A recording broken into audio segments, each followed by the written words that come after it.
Hi ma'am, ngasi makeup se nude makeup oidune ba ko. Haibadi aikoina makeup se tawraga su tawdama manbado yengwa tamna ko. Haujikan se am saidana ko. Haujiki asaba weather se ga ngasi makeup se amna ingaga yengma tamda ko asum phajabani. Phajaba oigane ba ko ma'am. Ai sa hujik cha thogadabani. Aduda loisandoine ba.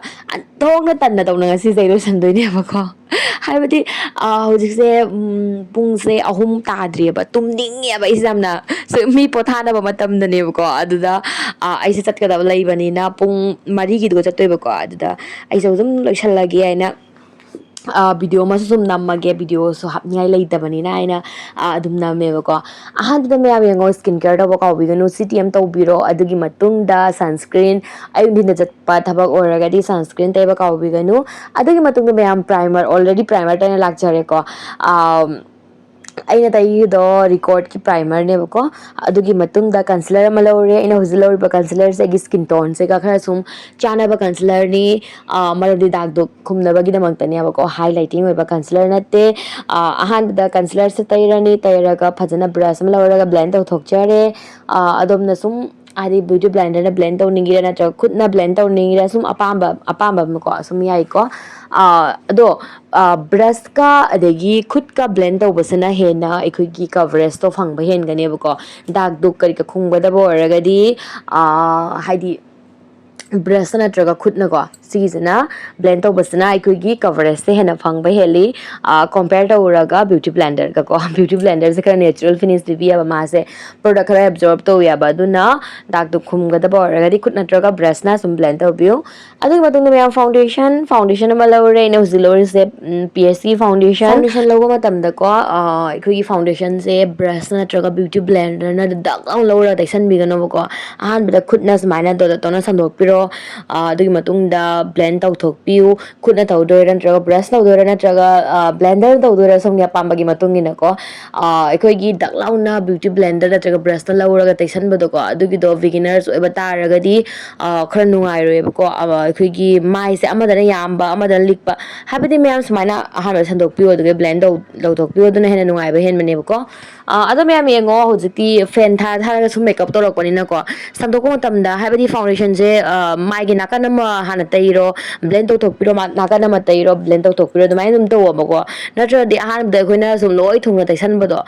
fan kari ka thaba oragadi yanga tawna ekhoi kangjaleidana ko kangsangragadi ekhoi blend tawbada nungaite aduga phajarakte khara maram adugi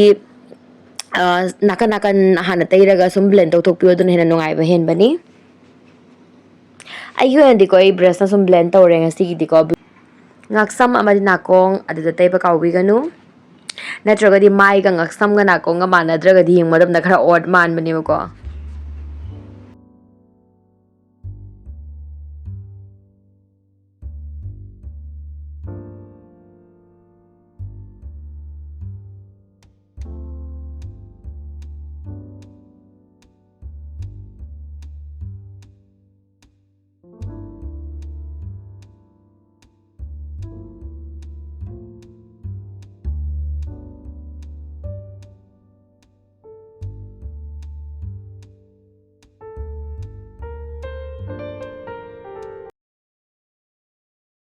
Hello.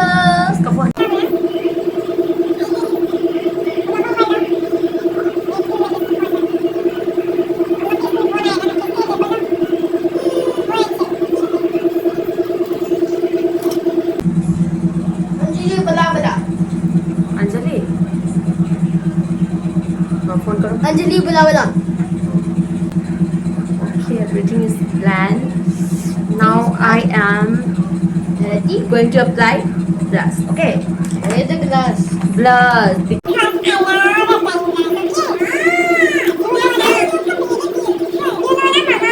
If you are beautiful, the viewers, if you are a gender is a girl, just subscribe. Yes. And I'll say that you are beautiful. okay if you like my mama's video then you can subscribe Yeah. Yes, it's my mom's video. I have a very poor channel. I only make $0 every month.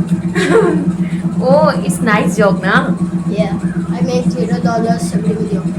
But make sure please to check out my channel. It's its name is Libby. But when you just Share see your like channel name. Libby, Glibby, there's a lot of Glibbys. Like there's 100 of them. You should just look at like if there is like a Sonic looking thing and who has a black underwear, just click on that one. That's mine. Oh, really? Yes. Like my profile picture is like a Sonic with black underwear. Oh my god. mayam warobigani ko makondo khara chiu cha tawna khara zum disturb oigre ko ichano angang chenbani na mayam yengone angang su khara hara honda yade bana tadi video semaga piro eba ko aduna matika masu yawanle ma yawaloi ma yawalaga views am ka bani ai ado mayam makeup tam wanjalasi ai blush taigre ko liquid blush tairaga blend tawthokjare adugi matung dai Maybelline gi compact ama lauraga fajana muko set tawre ko set tawdraga di hojik long lasting oireba ko mayam yengo mayam aikoina sum glow palm maina olang thada suksa matamsiga ko sum set tawdabado adugido aikogi long lasting oidamani ko aduna hojik kan sa matamsiga di set tawbo samna maroi adugi matungna mayam hojik pisumi ani pisumse ade habdi overline kar dawnam ta ye oyaba ko sumagi natural leijari ba pisumse sida ahang batangda sum mention biraga sumain sum ye ani aduga pisumi lorba matungda spuli mulora pachana hatok charani pisumse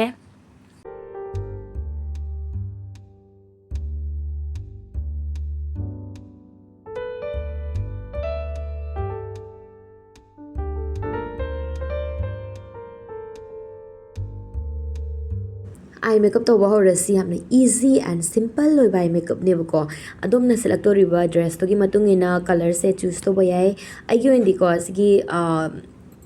light brown color se sigi ahan ba taire mayam yango crease line gi chikang matak se taire ni ko taira phajana blend tawrani mayam color gi magi intensity do somna apam bagi matung ina thamo ko khara sum yak na tawna thamninga gana sum thamo natraga khara sum pan thamninga gana sum thamo ko adugi matung da ahan ba tegi color do matte color ne ba ko crease tegi ba color do aduga hojik tairiba colors na shimmer color ni haibadi khara arangba color do adugi dune ko mathakta taigiba akogi mit mathakta taigiba crease taigiba color do chap mana na mit makha du tairani ko chap manai mayam aduga hojik gel liner ma lore aina lauribase Maybelline gini sigis amna super long lasting oiba ne ko adugda mayam sumaina brush sama lauraga yekpiramani chumna sum agi mid ki shape siga sum follow tawraga sum yani ba ko chingal khokan tawdabida icham chamna sumaina sum yani simple oina ado maya hoje highlighter ama laure inner corner highlighter hapirani aduga mayam nose contour tawgre ko utlaude videos on oiramdre ba ko highlighter do lauraga sumaina yengone mayam mit makha su ka chitang taibiramani mit seng matamna yamna fresh oi thokna ba ko hoju mascara ma laura phajan tairani false eyelash kai kam ta na poe ba ko aikogi khara sum simple na sum care chatani na mascara lauraga mit hadi pa sing ko phajan taibirani mit makha gi pa su taiba kaubigano ba ko housing mayam color bar ki blush ma laure lauraga ko phajana muka taibirani aduga phajana muka blend tawrani aduga mayam makeup se sum lore lipstick color do mayam ai sum khara chamna tawna sum taira chalani aba khara nude color oina sum select tawrjare mayam peach nude color oina taire ba ko gi ondi ko sum na pama color ma sum taibiro loisalakpada mayam makeup fixer ama laura charani and laura se PSC ki makeup fixer ni ado yango me minje na chobum paires mind na chaire ado sini mayam ngasi ki final look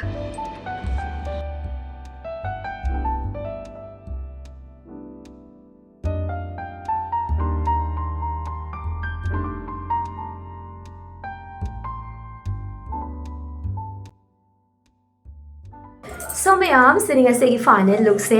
mayam ngasi ki look se am phajare ko ayoni am pamjare mayam sungurum gani abang ngasi look se highlighter kar kam ta tai de adagi false eyelash kari ka samta hapte ba adu oraga sanga sig look se mayam chammaga ki glow karaga mayam makeup se phajare ba ko somna pamja hon da makeup se tawba yai ko hair style phajaba tawbiraga ara sum chamna sum kening ba kangu singi di ko si se luhong khulong da ba ya ga da ba makeup ne ba ko mayam ga sig video se matang se da sama shanjorage video se pambiraga di like share and subscribe to ga biram ga ni bye